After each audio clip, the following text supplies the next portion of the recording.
উপর জুলুম করেন, ওই মাজলুম আর আল্লাহর মাঝখানে কোনো ফারাক থাকে না। আল্লাহ ওই ফারাকের পর্দা উঠায় নাই।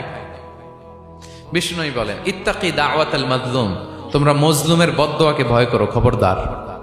কারণ ফাইন্না লাইসা বাইনাহা ওয়া বাইনাল্লাহি হিজাব, তার আর আল্লাহর মাঝে কোনো পর্দা থাকে না। দোয়া করলেই ওটা আরশে যেয়ে কবুল হয়ে যায়। আল্লাহ তাআলার চারিপাশে অনেক পর্দা আছে। কেউ কেউ বলে 70,000 নূরের পর্দা। এই 70,000টা সহিহ হাদিস দ্বারা সাব্যস্ত না, কিন্তু অসংখ্য অগণিত পর্দা, এবং পর্দাও এটা নূরের পর্দা। আচ্ছা বলেন তো, জানলা দিয়ে বাইরের আলো ঠেকাতে আমরা দেয়ালে জানালায় কি লাগাই? পর্দা লাগাই। পর্দাটা কিসের তৈরি?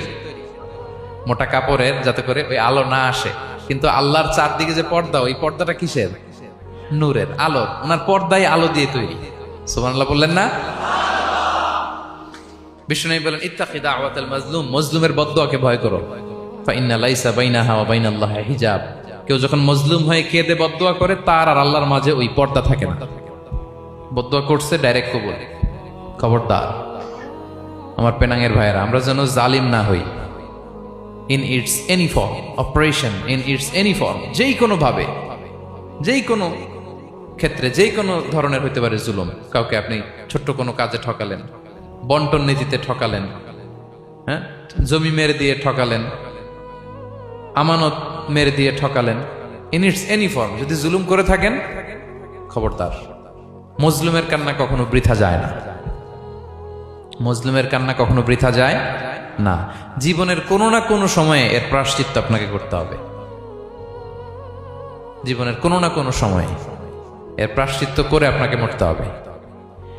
তাহলে কোন বিশ্বাসী কি জালিম হতে পারে? কারণ ইন্নাল্লাহা লা ইউহিব্বুল যালিমিন, আল্লাহ তাআলা জালিমদেরকে পছন্দ করেন না। তাহলে জুলুমের সাথে আমাদের কোনো সম্পর্ক আছে? হ্যাঁ, কোনো সম্পর্ক আছে। এবং সবচেয়ে ভয়ঙ্কর ব্যাপার হচ্ছে, আপনি যখন কারোর উপর জুলুম করেন, ওই মাজলুম আর আল্লাহর মাঝখানে কোনো ফারাক থাকে না। আল্লাহ ওই ফারাকের পর্দা উঠায় নাই। বিষ্ণুই বলেন, ইত্তাকি দাওয়াতাল মাজলুম, তোমরা মজলুমের বদদোয়াকে ভয় করো, খবরদার।